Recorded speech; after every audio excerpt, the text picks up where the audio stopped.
Good morning. You're watching AM Live on this 21st day of December. Christmas is right around the corner. I hope you're jovial this morning. My name is Olive Burrows. On today's show, last week's show actually, we talked about achieving your goals, and as the new year is just around the corner, a lot of you will be dusting off your resolutions, and mainly they'll focus on your fitness levels, on your travel plans, and also on money. But what happens with our emotional health? A lot of the time that gets left out. You go on social media and everybody seems to be living the life, and you wonder, okay, so what am I doing wrong, or what am I not getting right?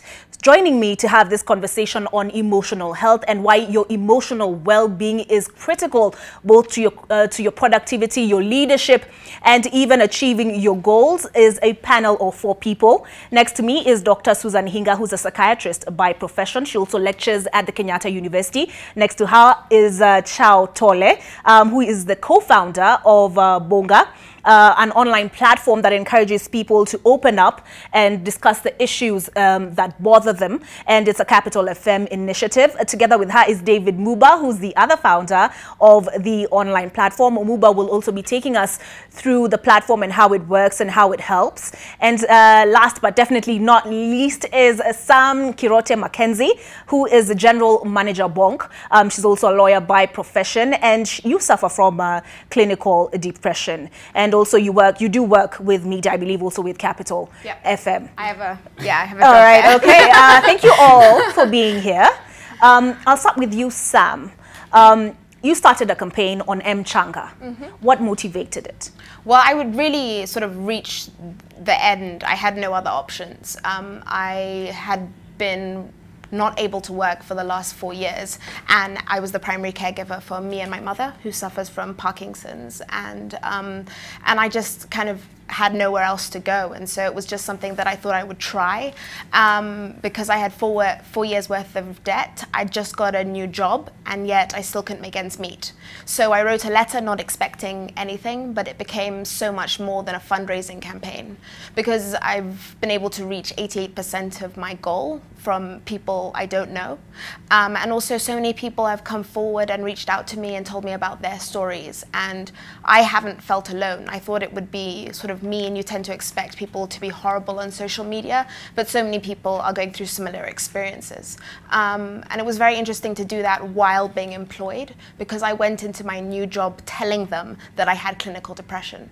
And the last few weeks have actually been quite difficult for me, because I tend to get worse and have triggers towards the end of the year. It's just the way my clinical depression goes in cycles. And because I was very clear when I was interviewed for my job that I have this disease and there may be periods when I'm not as well, I was able to tell my the directors and shareholders that I'm not feeling well. My team was aware, and people were able to come forward and pick up the pieces when I wasn't available. So I think it's really important to understand that you can still hold a management position and be productive, and you can work in a work culture that is flexible to people suffering from this disease. Okay. Yeah. Dr. Hinga, I'd like you to come in at that point. I mean, culturally, I don't know, Sam, when you got depressed, were there days you just didn't want to get out of bed? Oh no, I spent more than days, months. There were months when I could not move, make tea, have a shower, do very basic things that you need to survive.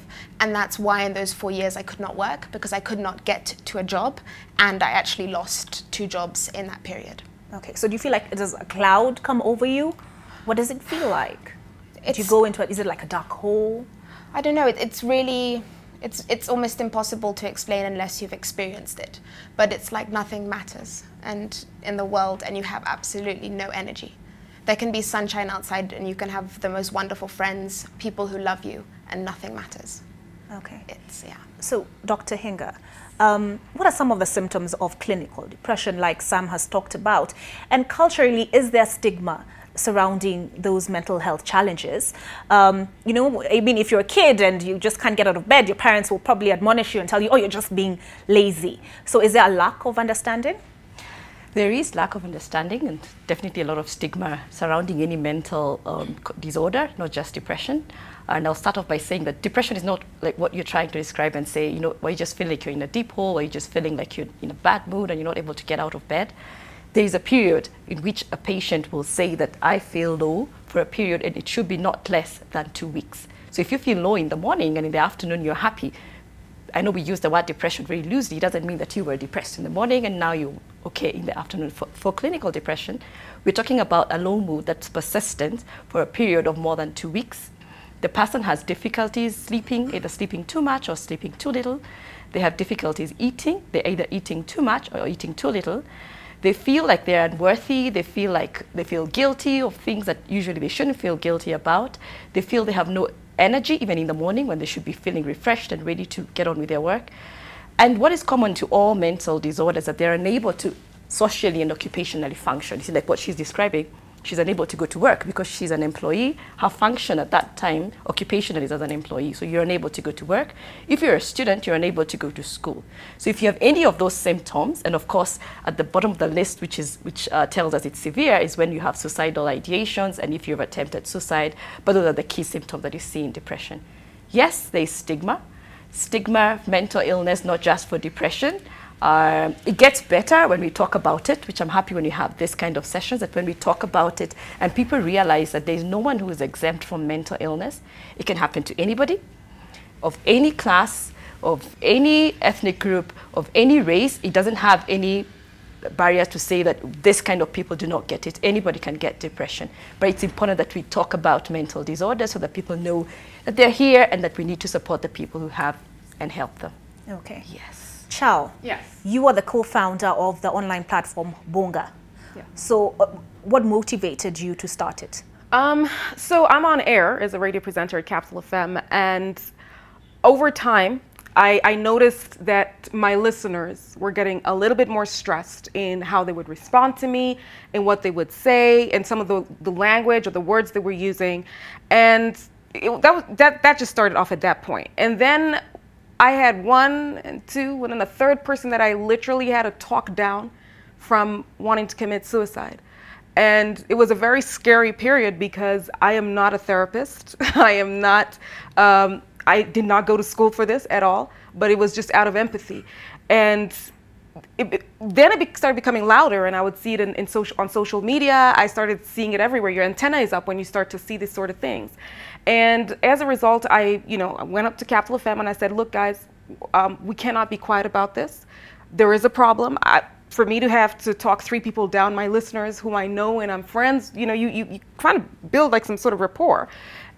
There's a problem. And so I went to Muga and I said, we need to do something about this. I'm not going to sit back and I have a platform and I'm talking to you and I'm seeing you struggling, I'm seeing you suffering, and I'm not going to do anything about it. We've got to all do something. So the two of us, kind of said, okay, we're going to dig in, put our heads together, put our heads down, and let's find a safe space, which is what Bunga is. It's a safe space where people can speak up, because they were speaking to me on the show, but they were not being able to speak to their friends, their families, which is normal.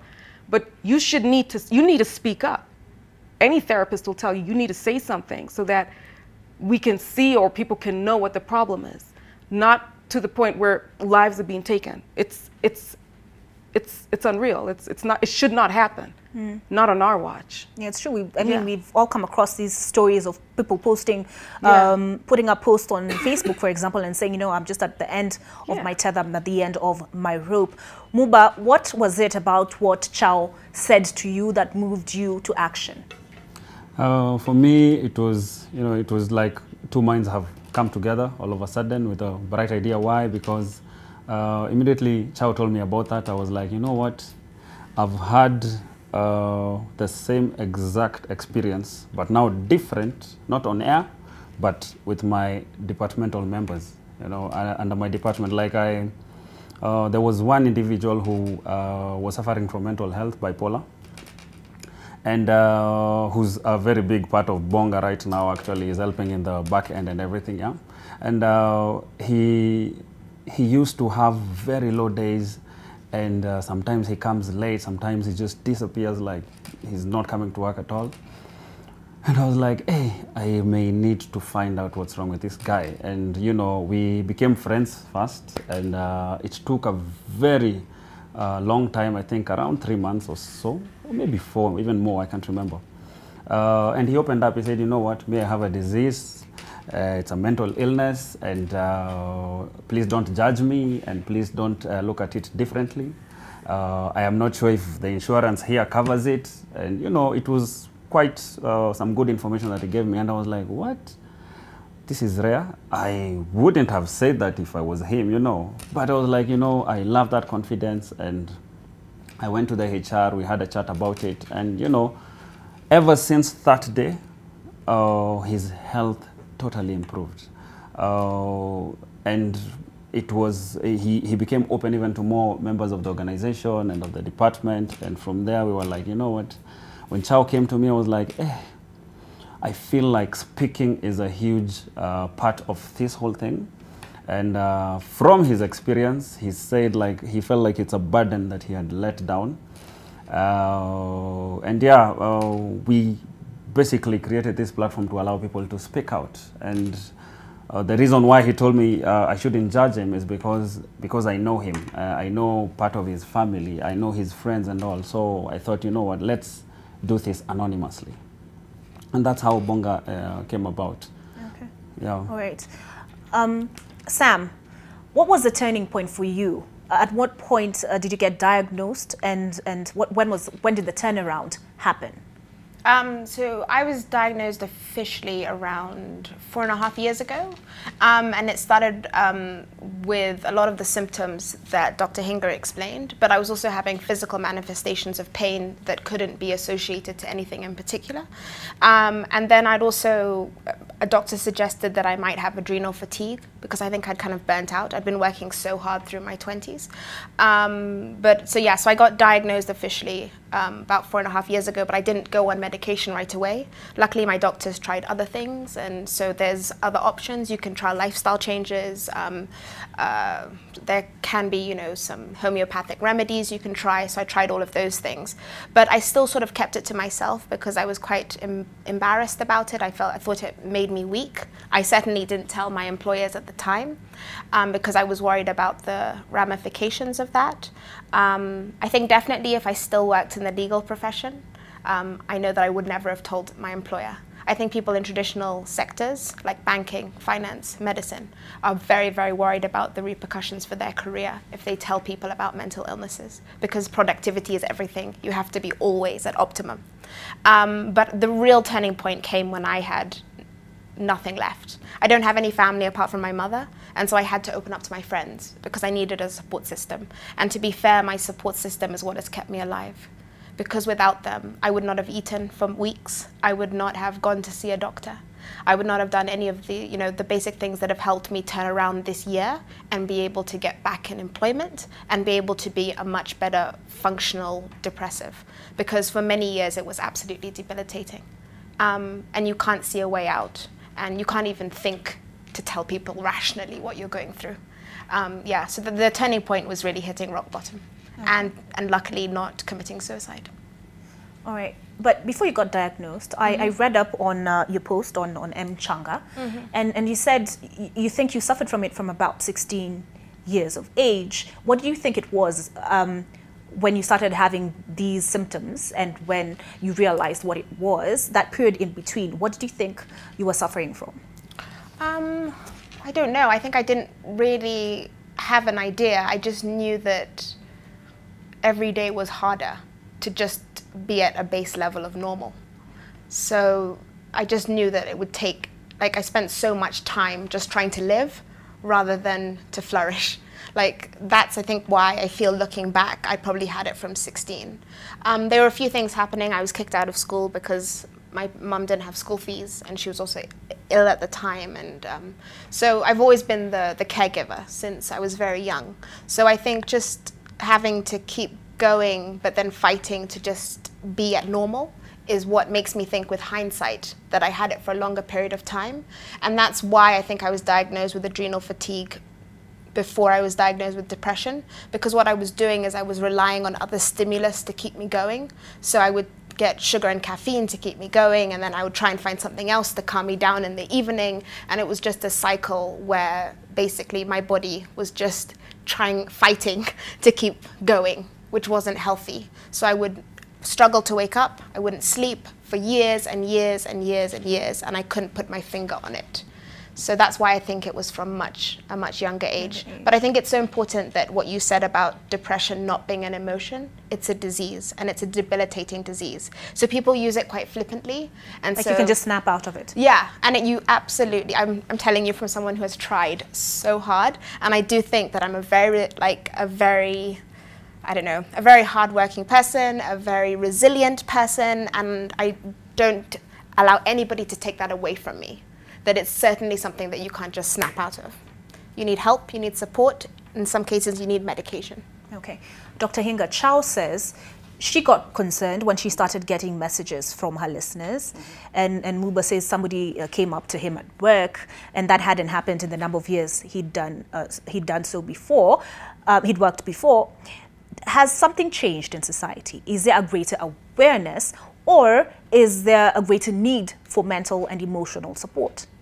I think there's a greater awareness. I think we're talking a lot about mental illness. We're talking a lot about suicide. And I mean, in the media, you open the news and you always hear about suicide, and you hear people talking about different kinds of mental illness, not just depression.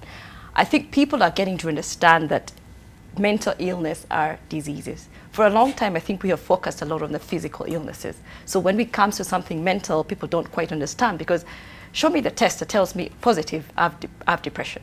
And we can't show the test. So the understanding is getting better as people get to understand that people can have depression, and these are the symptoms that they have, and they don't have to have a positive sign or a test that's been done in hospitals to prove that they have depression. The more we talk about it, it's getting better.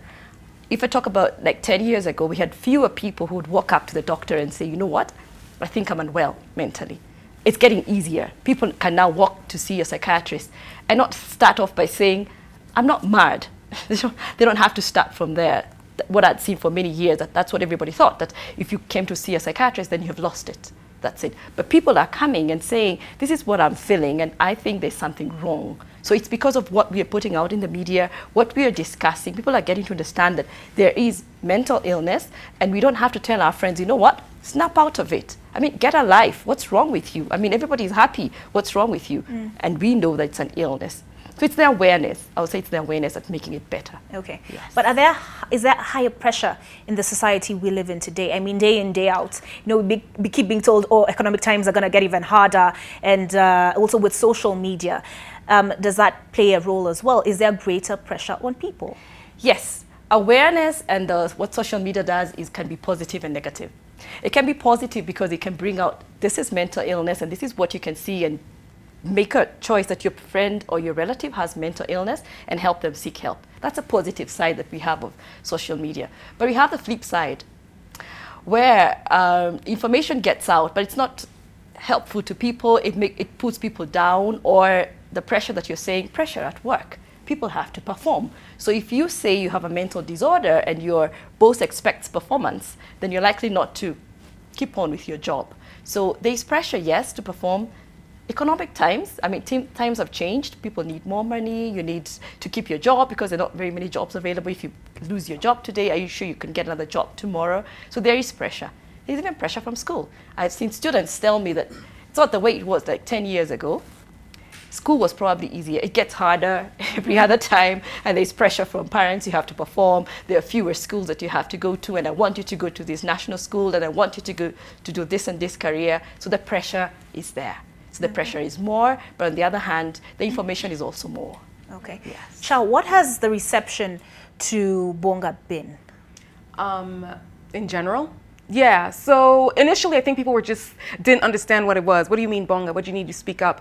And like Muba said, it's an anonymous platform. So a lot of times... Wait, let me just, sorry. I didn't quite let you say how long it's been in existence. Oh, boy. What are we going to answer to that? About 6 months? 6 months or a year? Okay, a year from, you know, since inception. Yeah. Okay. But officially out, the URL being public, but not marketed really, or pushed. End of August. Yeah, it's about 4 months or something. Yeah. Okay. So just to carry on, and that's the answer he gives, which is the real answer, because I'll give you something else, like 10 years or something, because of the anxiety of wanting to get this out. But initially, people were skeptical and said, "What do you mean it's anonymous? Maybe they're going to find out who we are. People are going to, you know, you start thinking, people saying, well, what about if I speak about something, somebody's going to know that it's me. So there was a fear that it was not as anonymous that, you know, like we said, it was, or that we purported it to be. And then over time, we started seeing a lot of messaging and a lot of problems, people just speaking up. And like Muba said, we haven't really marketed it. So it was growing organically. And people were really opening up and talking about their problems, which means there has been a need to speak up. There's been a need, or there's been a need for a safe space. And now this one is anonymous for people to speak up. So once the trust was there that, okay, you can't tell who I am. Nobody's going to look at me and come out to me and say, I saw your problem. What's really going on with you? Once they were able to trust that, then we started seeing even more traction, more people speaking up, more people interacting with the platform and kind of sharing their problems. And there are very many psychological, psychiatric, marital problems, people in school, all sorts of problems are being spoken about, which means they needed a place to vent. So it has grown. And the reception has been great so far. It started off slow, but it's definitely been snowballing. It's picked up. Yeah. Okay, Muba, could you walk us through the platform? Because I think it helps to actually see what it's all about. So right on the touch screen over there, Muba will walk us through that page. So it's bunga.or.ke. Bunga.or.ke. Can I come and help? I'm a bit insensitive. It's okay. Apparently, it's not just you. Ah, okay.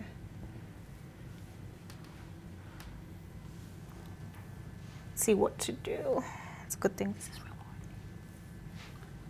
Should I just explain it? All right. So, I don't know whether I should use the mouse that's down here. You can see the mouse. In my hanger? Thank God this is recorded. Yeah.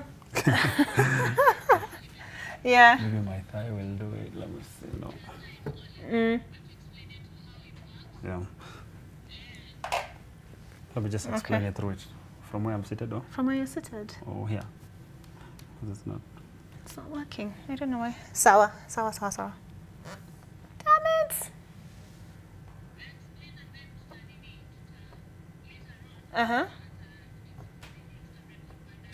Okay, it's completely hung. I can explain from there, right? Yeah. Okay. What is going on? Okay. Unfortunately. But they're saying what we can do is, because it's recorded, we can just record it later with somebody. Okay. No problem. So maybe you can just explain, right? Somebody saying that your touch screen has depression. She's depressed. Okay. Yes. Can we record that part at 4, Muba? Is that okay with you? What time is it now? Oh, yeah. Sawa. Yes. That's okay? Yes. Okay. Iko sawa. You can. Okay. All right. So.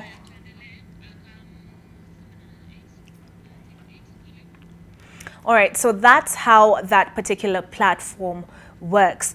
Now, Daktari, Sam was talking about how she was suffering from these symptoms from about 16 years of age. Now, her mom suffers from Parkinson's and may not have been able to pick up on those symptoms. What advice do you have for parents? Like you said, there's pressure for children in school, and you read about a class 4 student, a pupil committing suicide. You do read about these stories in the newspapers. Or even a candidate who perhaps didn't get the marks they expected. What signs should parents be looking out for? The same signs I had elaborated earlier on. We have depression in children. And I want to re-emphasize that. I can hear what she's saying, that probably she had it even earlier. So there is depression in children, and you can have depression in adults, and even in the elderly people. So it can run through all age groups. Now, same things you would watch out in children. It's the same 5 symptoms. I talked about having a low mood that's persistent for 2 weeks, difficulties in sleeping, difficulty eating, low energy, feeling guilty, and of course, I've mentioned suicidal, either ideations or attempted suicide. Now, children sometimes don't have their symptoms clear-cut as adults. But one of the things that helps us get to know something is wrong is interaction of parents with their teachers. students spend a lot of time in school, and teachers sometimes are able to pick it on top of parents. Parents can pick it at home, but even teachers can pick it. So when parents and teachers interact, then they can tell that there's something going wrong with the student. If the student probably was doing well, the grades are coming down, they can't concentrate in school, they're sleeping in class, and they don't look like they're energetic as they used to be before. That kind of information can then now be used so that the student or the patient can get help. Talking to people. I encourage children, of course, to talk to their parents, to talk to teachers, but encourage them to talk to people in safe environments, because you can also make them very vulnerable when they talk to people who abuse them.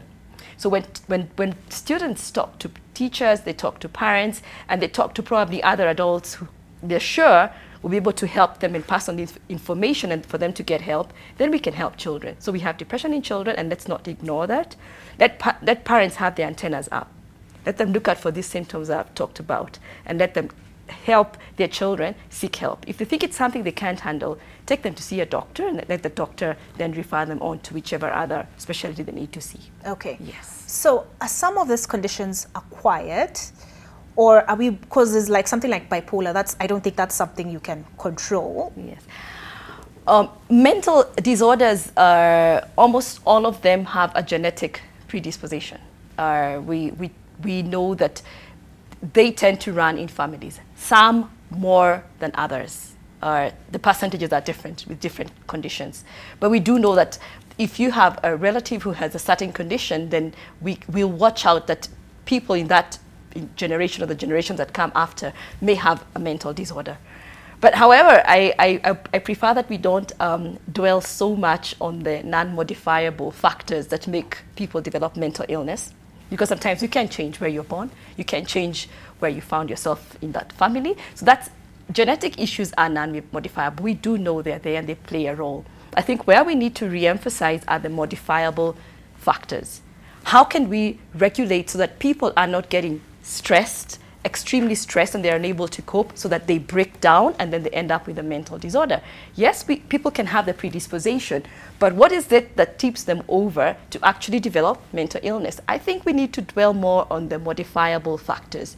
We do mention the non-modifiable ones like genetics, but let's dwell more on where we can modify. Okay. Yes. Chao, Yeah. Muba walked us through how you get on the website, and there's there's that indicator where you start here, and you go in and you can chat. Yeah. But there is depending on the conversation. First of all, who do they chat with, and then is it with each other? Is it a chat group? And then second of all, are there professionals on the other end? All right, so that's a great question. Right now, there is a peer mechanism that's currently in place where they are chatting with their peers. Now, some of these peers are people who have gone through a similar situation, and they can empathize, they can understand, they can guide you through what it is you're going. Some have done some voluntary counseling, so again, still operates as a peer. What we have gone ahead and done is gotten professionals. We have signed up with a professional group, a really CLMC, Chiroma Lane Medical Center, and they're going to be providing professional help on the back end, which is really important because some of the issues that we are seeing are beyond peer group responses. They need to be addressed by a professional. Some of the questions have to do with medication. So again, this requires a psychiatrist, which really just needs to be a professional on the back end. So we have taken that responsibility to ensure that we have professionals on the back end. Okay. Yes. So how do you flag the cases that need greater attention than perhaps from peers? Well, this is where we have our professionals, because they have, in our memoranda that we have signed with them, we ask them to ensure that they are constantly able to look through the problems that do come in. And they're in a better place, as Dr. would tell you, to see what is an issue of, I'm just going through a period of stress, as opposed to this is a red flag, this person needs professional help, I need to get in there and speak to them. So because we are not professionals, we'll probably see everything as being terrible and see it as the end of the world. But a professional is able to distinguish between the two, which is why it was important for us to not only just have the safe space with Bunga, but to ensure that we have professionals who are able to see the forest for the trees, if I will. because we will all see trees, but they will see the forest for the trees. Okay. Yeah. Muba, there's a time you had a campaign, I think, online asking people to sign up voluntarily to assist with the platform. Did you get, what was the response like? We have, I think, over 400 registrations on that website of volunteers from all walks of life. Like, we have military counselors. And first of all, before even I get there, you know, when we began this project, we thought, you know, it's simple. We'll just get, I remember having that conversation with you. It's simple. Let's just get 2 counselors or 3 counselors in the back end to be answering the few questions that people come and, you know, and ask. And then after a while, we realized, you know, the issues are so wide. There's some people who will talk deeply about schizophrenia. There are others who will talk like deeply about pornography and about their marriage issues. And we realize, you know what, we have to take a backside a bit and, you know, figure this out better. We can't really launch it yet. And from there is when now we had to look for other partnerships through the registration button there. And we got a lot of registrations and we were calling guys back. But it was taking a lot of work from our end in terms of due diligence. And you know, people like Daktari here would be in a position to know, like, hey, this is not a Muga or Irimu, this is not this one, this is not, you know. So like, it would take a lot of effort from us without that understanding to know who's a real doctor against the other one. So we thought, you know what, let's go to organizations that already are dealing with this stuff. We have other volunteers who are not like doctors and whatever there, which we will use later. But now having CLMC as the main, because they're giving us a few psychiatrists, a few psychologists, and we're also partnering. We've already partnered with the Department of Psychology of USIU, who are giving us their alumni and you know, the PhD students and all those people. So basically we have a wide range of people who can deal with a wide range of issues. We have so many, like I think over 50 issues there, which are about exams and university. You know, I have failed, I did not pass, my parents think I'm still in school, I left school I don't know how many years ago, you know, and the peers respond, I'm in the same situation, I'm in the same situation, I don't know what to tell my parents, we're graduating next month, you know. So we will get student psychologists who are strictly aligned with education, marriage counselors, and we will have a notification. So because we'll divide them into those clusters. If it's a marriage issue, those people, those type of counselors get the notification. If it's a psychiatric issue, the doctors get that notification, and so forth, basically. Okay. Yeah. Sam, this is a conversation I think that requires a lot more time than we've given it. But Sam, I'd like you to conclude the conversation by telling us, is there a point at which clinical depression will no longer be an issue for you? And secondly, how do you think the language around these kinds of issues needs to change? Well, I think we started off talking in your introduction. You said that we're going to be talking about the importance of emotional and mental well-being to productivity, leadership, and goals. And then also Dr. Hinga talked about how mental health is not taken as seriously as physical health. So one of the things that I really think is a priority is, I know that a psychiatrist told me very recently that a lot of people come in because of burnout. And that's, I think it's very important that we not only focus on people who are suffering from the illness, because what we tend to kind of use interchangeably as terms is mental health versus mental illness. Whereas we need to talk about mental health as something and mental illness as something within mental health. It's when mental health is not well, essentially.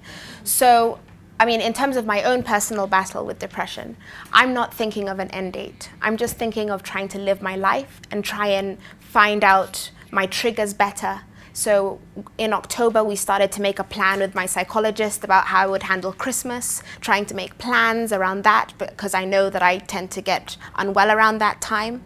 And it still sort of happened, but you know, the cycle was shorter than it would be. But I really do think that trying to get to the point where we, employers, family members see mental health as important as physical health, and individuals also, so that we take better care of ourselves. You know, we think about these things and start to take precautionary methods, because precaution is much better than cure. And it's expensive in Kenya to get mental health treatment, mental illness treatment. So it would be much better if more young people know that what they're going through is something that doesn't have to be a mental illness. It can just be one of life's challenges. Sometimes you get sick and you get a cold or you get the flu, and you know, you can get through that. I think that would be ideal for me, when people start to prioritize mental health equally to physical health, because they're the same thing. And I really appreciate the initiatives like this, being invited to the show, having a trained psychiatrist on here, but also Bunga, and having it have a peer-to-peer. And you see in their logo, one of the most important things, which is their O, is a semicolon, which is something very important in the mental health and mental illness community.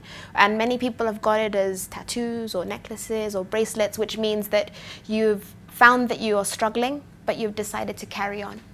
And I think deciding to carry on in spite of your mental illnesses is the ideal for me. I don't see perfection as the end goal. Okay. Really quickly, because I'm sure I'll be kicked out of here really soon. But Dr. Is this something that's, she talks about the expense of getting treatment. Mm-hmm. Are there enough insurance firms that insure for this kind of condition? It's definitely getting better. For many years, if you had a mental condition, most insurances would back off and not and tell you it's not part of what they cover. But we have seen things improve over time. It's there. Some insurances probably have a limit, but at least it's there. Our very own NHIF covers mental illness. So we're at least it's giving a good lead in terms of other insurances realizing that it's a disease just like any other.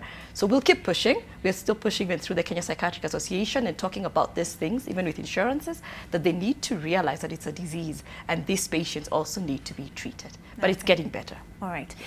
Thank you all very much for making the time this morning. Remember, it is bunga.or.ke. If you need help, reach out. That's it for AM Live this morning.